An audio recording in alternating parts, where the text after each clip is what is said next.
Hey, it's Chris Maylander.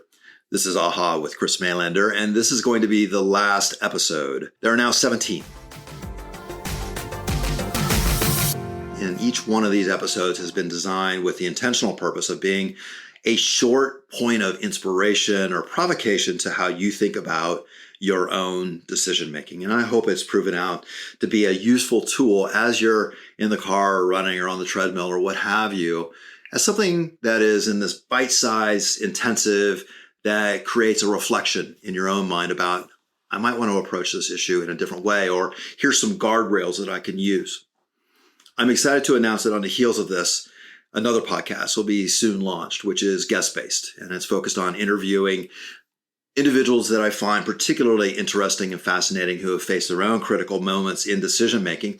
And these are the kinds of folks that we want to learn from. We want to understand their reflections about what they could have done better in the past, as well as how they capitalized on particular decision opportunities as they have arisen. They're the sorts of decisions that happen behind closed doors and in private moments, and that you don't typically get the opportunity to observe, study, hear from them, and go deeper with it. So I'm particularly excited about what's coming and what's coming down the pike. For today, and as this last episode, I want to talk about a line of decision making that is a bit diverse. And I think it has tremendous asset value for those organizations who can implement this. And typically, it's easier to make decisions which are on a shorter timeline. So it's easier to make decisions that are required within the next week or the next month, next quarter, because we know what the decision architecture is. We know the variables for how we're going to measure success, whether it's financially or operationally, strategically, our competitive state, and so forth. We know precisely what the timeline is, and therefore all the pieces of the puzzle start to come together. It's where a lot of organizations become extraordinarily adept and efficient because these decisions then start to develop a routine and an efficiency, a rhythm associated with it.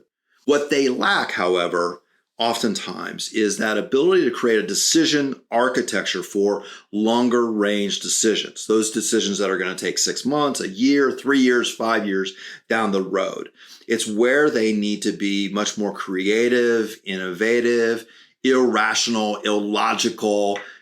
You want to create an environment in which people have the opportunity to make non-logical correlations between distinct ideas. You want to create hybrid vigor, which is bringing together two different systems or atoms or ideas. And as a product of that, you create something which is significantly greater in value, and it has new tendencies and new patterns associated with it. Most organizations I work with do not focus on this. They do not make it an intentional practice. It's not transparently described, except that they'll put an annual number out there or a market share position number out there in the long distance, et cetera. But then it's kind of just left. And you hope that you hit that number in the long run. The key ingredient to creating this foundational layer of long-range decision-making is patience. This is about patient curation of ideas, allowing people to play with those ideas, again, in a very intentional way, intentionally being illogical, irrational, creative, innovative, exploring, experimenting and failing, dissenting. And there's a couple of techniques that you want to integrate into this, one of which is being very clear about time and the use of the timeline here. So when we have finite timelines, our decision-making architecture becomes much more well-defined, for better or for worse. There are times, the second ingredient is, after time, is transparency, which is there are times when we want to be very transparent about how we are making decisions, what the outcomes are expected, and so forth. However, it is a mistake in this long-range decision-making to be too transparent about what you identify as the outcomes, financially speaking, strategically speaking, or from a market share perspective, for example. We have discussed that in prior episodes, that at the national and global stage, there have been major failures at times of an executive leader predefining what outcome they seek, and then the team lining into that outcome and the strategy that leads to it, because that's what groupthink does to us. In this case, we want to create that environment where we're much more opaque that allows the freedom to create and think in new ways and define new outcomes, new pathways. The final ingredient that I think is particularly essential to this other strata of foundational decision-making within an organization for the long term is around cognitive friction. This is distinct from friction in the sense of acrimony between the team, yelling, shouting, aggressive timelines, heads down type of working, etc. That is oftentimes endemic with the routinized regular decision architecture, or when you're under leverage, there's been a trigger point. Something has changed. There's a crisis, a market share shift, a competitor action, or a crisis on the team.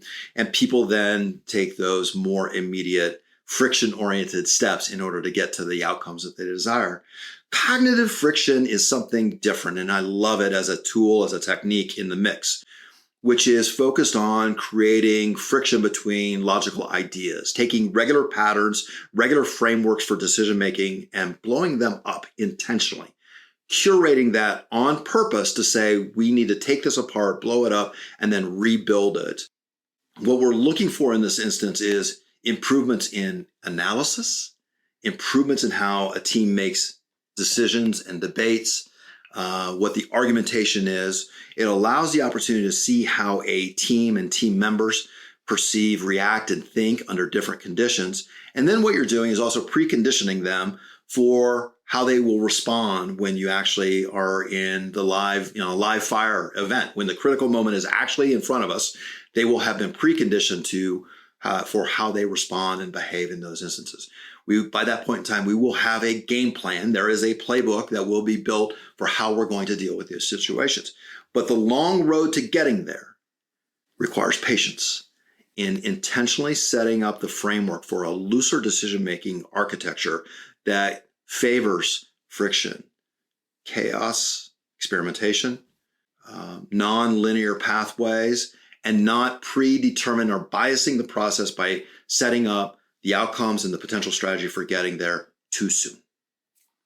So factor this in as you think about your longer range decision making. This is the request for this episode, is that in your own organization, do you have a proper decision architecture that addresses these longer range issues? These are the issues which are going to reshape what products and service you're able to offer. It's going to reshape, most importantly sometimes, your ecosystem and your role within an ecosystem. That is your partners, your vendors, your relationships, the people that come together with you that you both want to grow and evolve the state of that ecosystem so that it is the strongest ecosystem within your environment that you're a part of, and you can create value within that.